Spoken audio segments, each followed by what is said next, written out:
আমরা যেমন রাজনৈতিক ফ্যাসিবাদ দূর করতে পেরেছি বা পরাজিত করতে পেরেছি 5ই আগস্টের মধ্য দিয়ে, এখন আমরা রাষ্ট্র সংস্কারের প্রক্রিয়ায় ঢুকেছি।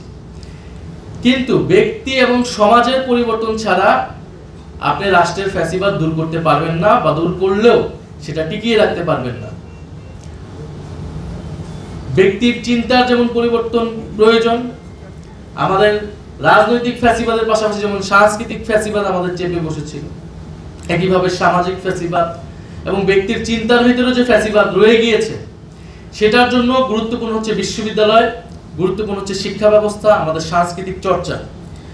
এবং এই লড়াইটা, এই কার্যক্রমটা হচ্ছে দীর্ঘমেয়াদী। আমরা ভাঙার কাজটা করেছি, আমরা গড়ার কাজটা কিন্তু করতে পারিনি। এখন আমাদের এই গড়ার কাজ, এই গড়ার কাজে অগ্রণী ভূমিকা পালন করতে হবে শিক্ষকদেরকে, সমাজকর্মীদেরকে, সাংস্কৃতিক ব্যক্তিত্বদেরকে, যারা চিন্তা ভাবনা করেন, বুদ্ধিভিত্তিক কাজের সাথে যুক্ত আছেন, তাদেরকেই এই দায়িত্বটা নিতে হবে। রাজনৈতিক দল হিসেবে আমরা সবসময় সামনে থাকবো, সেই রাজনৈতিক লড়াই আমরা চালিয়ে যাব। আমরা ভাঙতে পারবো খুব সহজেই, কিন্তু গড়ার কাজের জন্য কিন্তু আপনাদেরকে এগিয়ে আসতে হবে, আপনাদেরকেই আমাদের প্রয়োজন। ফলে ব্যক্তির মানবিক মর্যাদা পুনরুদ্ধার এবং আমাদের সমাজ সংস্কৃতিতে সকল ধরনের যে কোনো চেতনার নামেই, যে কোনো আদর্শের নামে যে নানা ধরনের ফ্যাসিবাদ রয়েছে, ফ্যাসিবাদী প্রবণতা রয়েছে, বিশ্ববিদ্যালয়ের ভিতরেও একটা ফ্যাসিবাদী কাঠামো রয়েছে, সেই সকল কিছুকে সংস্কার করে, পুনর্গঠন করে একটা গণতান্ত্রিক ব্যবস্থা আমাদেরকে প্রতিষ্ঠা করতে হবে। এবং বিশ্ববিদ্যালয়ের সম্পূর্ণ মেরিট বেসড একটা এডুকেশন সিস্টেম, নলেজ সিস্টেম আমাদেরকে গড়ে তুলতে হবে। এটাই কিন্তু আমাদের দাবি ছিল। আমরা মেধাভিত্তিক বাংলাদেশ করতে চেয়েছিলাম, যাতে একজন ছাত্র, একজন শিক্ষক তার মেধার মূল্যায়নটা পায় আর মনোবল হতে হয় স্পাদ্রিত। জেরুসালেম 25 বছরের পথ চলায় নিরাপদে রাখার প্রত্যয়ে। দ্বিতীয়ত হচ্ছে আমাদের এই গণ অভ্যুত্থানের একটা প্রেক্ষাপট ছিল অর্থনৈতিক সংকট, বিশেষত যা সবচেয়ে বড় ভুক্তভোগী হয়েছিল তরুণরা চাকরি পাচ্ছিল না। আমাদের সামনে দুইটা অপশন ছিল, একটা সরকারি চাকরিতে যেতে হবে অথবা বিদেশ চলে যেতে হবে। আর কোনো স্বপ্নই আমরা যারা বিশ্ববিদ্যালয়ে পড়তাম, আমাদের যারা বন্ধু বান্ধব, আমরা কেউ এটা দেখতে পারতাম না। এবং এই দুইটার মধ্য দিয়ে মানুষ, আমরা তরুণরা কিছুটা দেখতে পারতো সে তার সামাজিক একটা উন্নয়ন ঘটাতে পারবে, ভাগ্যের উন্নয়ন ঘটাতে পারবে।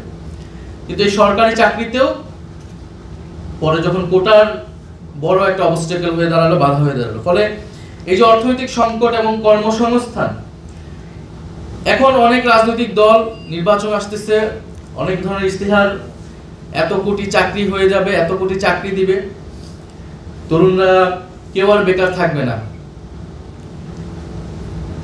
কিন্তু এই কথাগুলো যখন আমরা বলি, আমরা যাতে আসলে মিন করে বলি, আমরা কোন প্রক্রিয়ায় কর্মসংস্থান তৈরি করব, কোন প্রক্রিয়ায় তরুণদেরকে আমরা ক্ষমতায়িত করব, এটার কিন্তু কোনো প্রস্তাবনা কেউই হাজির করতে পারছে না। জাতীয় নাগরিক পার্টির পক্ষ থেকে আমরা আমাদের 24 দফায় শিক্ষা ইস্তেহার দিয়েছি, অর্থনৈতিক ইস্তেহার দিয়েছি, আমরা সেখানে কিছুটা বলার চেষ্টা করেছি। আমরা আমাদের নির্বাচনী ইস্তেহারও সেটি বলার চেষ্টা করব। তরুণদের এই কর্মসংস্থানের জন্য আমরা কেবল বিনিয়োগ তো অবশ্যই লাগবে, উদ্যোক্তা, চাকরি সবকিছুই লাগবে, কিন্তু যদি গোড়াতে আমরা সংকট, মৌলিকভাবে আমরা সংকট নিরসন করতে চাই, তাহলে আমাদেরকে হাত দিতে হবে শিক্ষা ব্যবস্থা। শিক্ষা ব্যবস্থার আমূল সংস্কার ছাড়া একটা দক্ষতা নির্ভর,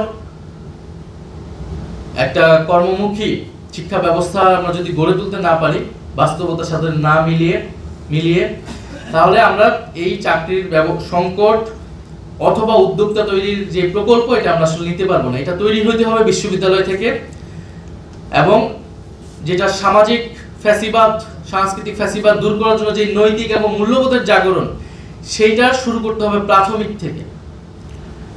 মানুষকে গড়ে তুলতে হবে, এবং বিশ্ববিদ্যালয়ে এসে তারা উচ্চশিক্ষা পাবে এবং এক ধরনের কর্মমুখী শিক্ষা পাবে, এবং তারপরে সমাজে বেরিয়ে যাবে। বিশ্ববিদ্যালয়ে একজন ছাত্র হিসেবে প্রবেশ করে, কিন্তু সে নাগরিক হিসেবে বের হয়। এটা বিশ্ববিদ্যালয়ের দায়িত্ব, তার রাষ্ট্র প্রকল্প। সে রাষ্ট্রের জন্য নাগরিক গড়ে তোলে। সেখানে সে যে সে ট্রেনিংটা পায়, সে যে মূল্যবোধটা শিখে এবং সে যে কাজ করার সক্ষমতা শিখে, সেটাই সে সারা জীবন ধরে প্র্যাকটিস করে এবং সমাজে সেটার প্রভাব সব জায়গায় থাকে।